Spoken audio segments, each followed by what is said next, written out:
Hi everyone, स्वागत है आपका एकेडमी सॉल्यूशन में। तो आज की इस वीडियो में हम लोग एनसीईआरटी इतिहास क्लास 7 का कुछ इम्पॉर्टेंट एमसीक्यू को देखेंगे जो कि आपके सभी कॉम्पिटिटिव एग्जाम के लिए बहुत ही ज़्यादा महत्वपूर्ण होता है।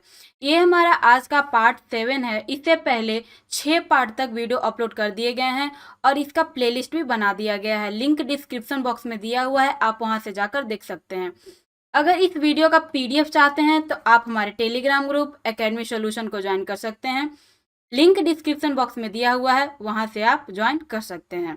तो चलिए आज की क्लास को स्टार्ट करते हैं।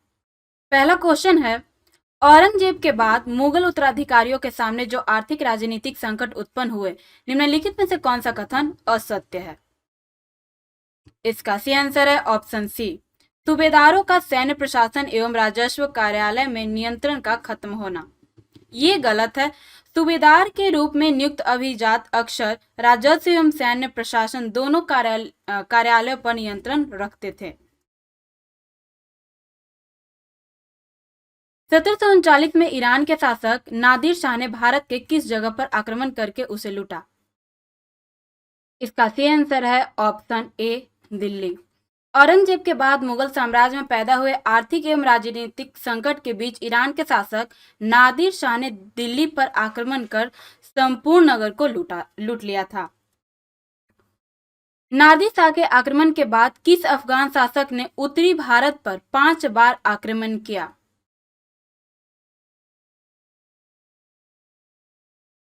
इसका सही आंसर है ऑप्शन बी, अहमद शाह अब्दाली। नादिर शाह के आक्रमण के बाद अफगान शासक अहमद शाह अब्दाली ने 1748 से 1761 के बीच 5 बार उत्तरी भारत पर आक्रमण किया और लूटपाट मचाई थी। मुगल साम्राज्य के विघटन के बाद जिन 3 प्रमुख राज्यों अवध, बंगाल एवं हैदराबाद का उदय हुआ, उन्होंने राजस्व वसूलने की कौन सी व्यवस्था अपनाई? इसका सही आंसर है ऑप्शन सी, जमींदारी व्यवस्था को अपनाया था। 18वीं सदी में सिख नेता बंदा बहादुर ने किस क्षेत्र में अपने प्रशासन की स्थापना की? इसका सही आंसर है ऑप्शन सी, सतलज यमुना के बीच के क्षेत्र में। सतलज और यमुना नदी के बीच के क्षेत्र में अपने प्रशासन की स्थापना की थी। 1715 में बंदा बहादुर को बंदी बना लिया गया और उसे 1716 में मार दिया गया था। सिखों से संबंधित मिस्ल क्या थे? इसका सही आंसर है ऑप्शन ए, योद्धाओं का समूह। नेक्स्ट क्वेश्चन है, राखी व्यवस्था का संबंध किससे है? इसका सही आंसर है ऑप्शन बी, सिख। सिखों ने राखी व्यवस्था स्थापना की जिसके अंतर्गत किसानों से उनकी उपज का 20% कर के रूप में लेकर बदले में उन्हें संरक्षण प्रदान किया जाता था। सिख शासक महाराजा रंजीत सिंह ने 1799 में किस जगह को अपनी राजधानी बनाया? इसका सही आंसर है ऑप्शन सी, लाहौर को। 18वीं शताब्दी के अंतिम भाग में सिख इलाके सिंधु से यमुना तक फैले हुए थे और ये विभिन्न शासकों में बटे हुए थे। इनमें से एक शासक महाराजा रंजीत सिंह ने विभिन्न सिख समूहों में फिर से एकता कायम करके 1799 में लाहौर को अपनी राजधानी बनाया था। मराठों के संदर्भ में निम्नलिखित कथनों में से कौन सा कथन सत्य है? शिवाजी ने एक स्थायी राज्य की स्थापना शक्तिशाली योद्धा परिवारों की सहायता से की थी। मराठों ने 1720 के दशक तक मालवा और गुजरात को मुगलों से छीन लिए। ए और बी दोनों या इनमें से कोई नहीं। इसका सही आंसर है ऑप्शन सी, ए और बी दोनों सही है। नीचे दिए गए कथनों में से कौन सा कथन सत्य है? इसका सही आंसर है ऑप्शन सी, ए और बी ये दोनों सही है। निम्नलिखित कथनों में से कौन सा कथन सही है? पेशवाओं की देखरेख में मराठों ने एक अत्यंत सफल सैन्य संगठन का विकास कर मुगल साम्राज्य की सत्ता को क्षति पहुंचाई। ये बिल्कुल सही है। पेशवा मुगलों के किलाबंद इलाकों से टक्कर लेकर इनके संसाधनों पर कब्जा कर लेते थे। ए और बी दोनों या इनमें से कोई नहीं। इसका सी आंसर है ऑप्शन सी, ए और बी दोनों सही हैं।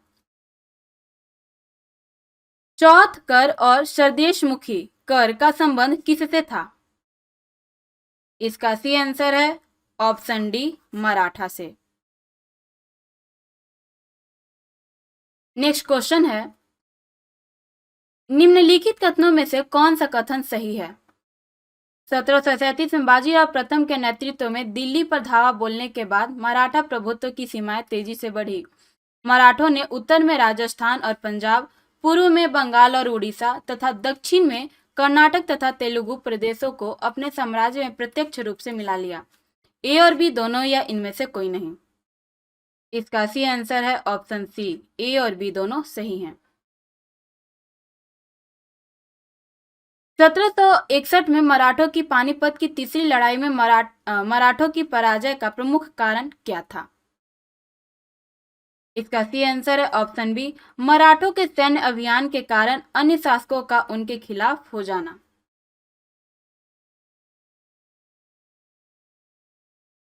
नीचे दिए गए कथनों में से कौन सा कथन सत्य है?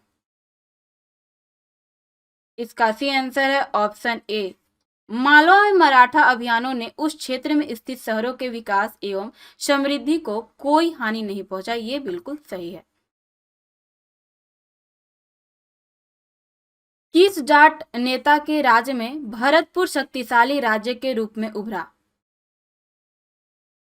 इसका सी आंसर है ऑप्शन सी, सूरजमल। सूरजमल के राज्य में भरतपुर शक्तिशाली राज्य के रूप में उभरा था। जाटों ने अंबर और आगरा की शैलियों का समन्वय करते हुए एक विशाल बाग महल किस जगह बनवाया? इसका सी आंसर है ऑप्शन ए, आगरा। नादिर शाह ने जब भारत में मुगलों के ऊपर आक्रमण किया था तब उसे किन क्षेत्रीय शक्तियों का सहयोग मिला? इसका सी आंसर है ऑप्शन डी, मराठा मराठा और सिख दोनों का साथ मिला था।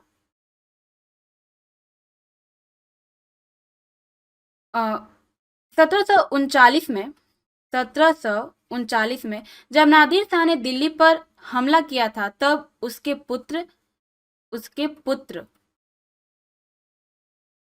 जवाहिर शाह के पास 30,000 सैनिक थे। उसने 20,000 मराठा से